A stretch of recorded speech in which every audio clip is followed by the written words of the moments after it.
Hello, everyone.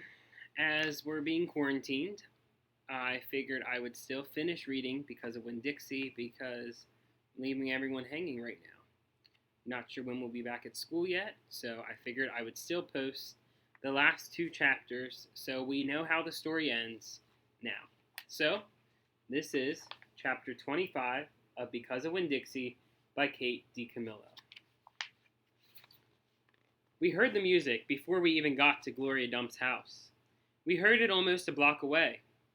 It was guitar playing and singing and clapping. I wonder what's going on, my father said. We walked up Gloria's sidewalk and around back, through her yard and into her kitchen. And what we saw was Otis playing his guitar, and Miss Franny and Gloria sitting there smiling and singing, and Gloria holding Sweetie Pie in her lap. Amanda and Dunlap and Stevie were sitting on the kitchen floor, clapping along and having the best possible time. Even Amanda was smiling. I couldn't believe they were so happy when Dixie was missing. "We didn't find him!" I shouted at them. The music stopped, and Gloria Dump looked at me and said, "Child, we know you didn't find him. You didn't find him because he was right here all along." She took her cane and poked at something under her chair. "Come on out of there," she said. There was a snuffle and a sigh. "He's asleep," she said. "He's plump wore out." She poked around with her cane again, and Winn Dixie stood up from underneath her chair and yawned. "Winn Dixie!" I hollered. "Dog?"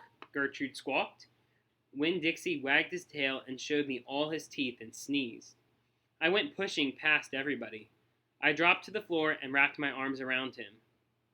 "Where have you been?" I asked him. He yawned again. "How did you find him?" I asked. "Now there's a story," said Miss Franny. "Gloria, why don't you tell it?" "Well," said Gloria Dump, we were all just sitting around waiting on you two. And after I convinced these Dewberry boys that I ain't no scary witch all full of spells and potions." "She ain't no witch," Stevie said. He shook his bald head. He looked kind of disappointed. "Naw," said Dunlap, "she ain't. If she was, she would have turned us into toads by now." He grinned. "I could have told you that she wasn't a witch." "Witches don't exist," said Amanda. "They are just myths." "All right now," said Gloria. "What happened was we got through all of them witchy things, and then Franny said, 'Why don't we have a little music while we wait for you two to get back?' And so Otis played his guitar. And woo-wee! There ain't a song he don't know. And if he don't know it, he can pick it up right quick if you hum it to him. He has a gift." Gloria stopped and smiled over at Otis, and he smiled back. He looked all lit up from the inside. "Tell what happened," Sweetie Pie said. "Tell about the dog." "So," said Gloria, "Franny and me, we started thinking about all these songs we knew from when we was girls. We got Otis to play them, and we started singing them, teaching the words to these children. And then somebody sneezed," Sweetie Pie shouted. "That's right," said Gloria. "Somebody sneezed, and it wasn't none of us." So we looked around, wondering who did, thinking that maybe we got us a burglar in the house. We looked around, and we didn't see nothing. So we started into singing again.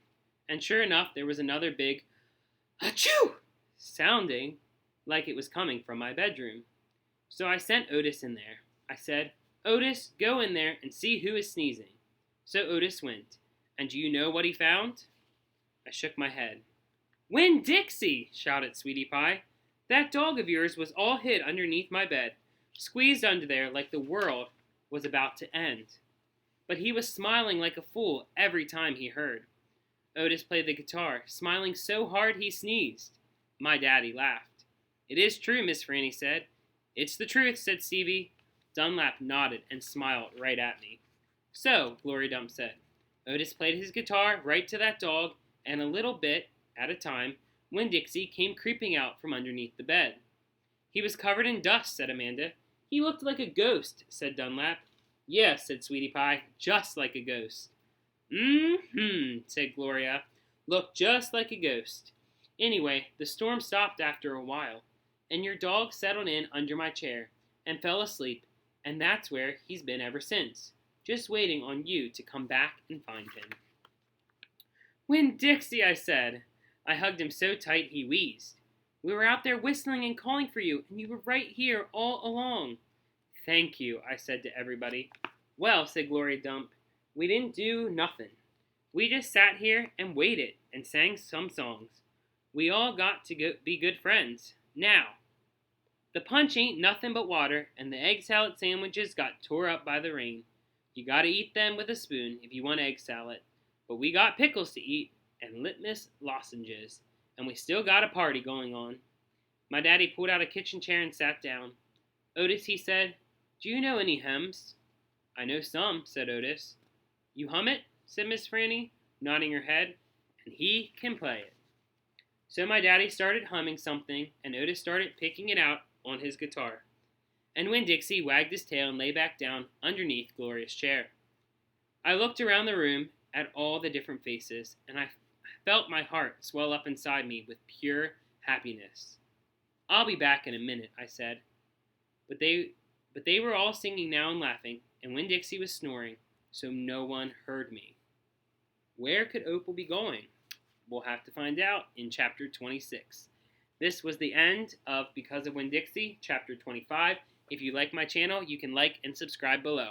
And remember, I've got tons of other books you can listen to while you're home from school.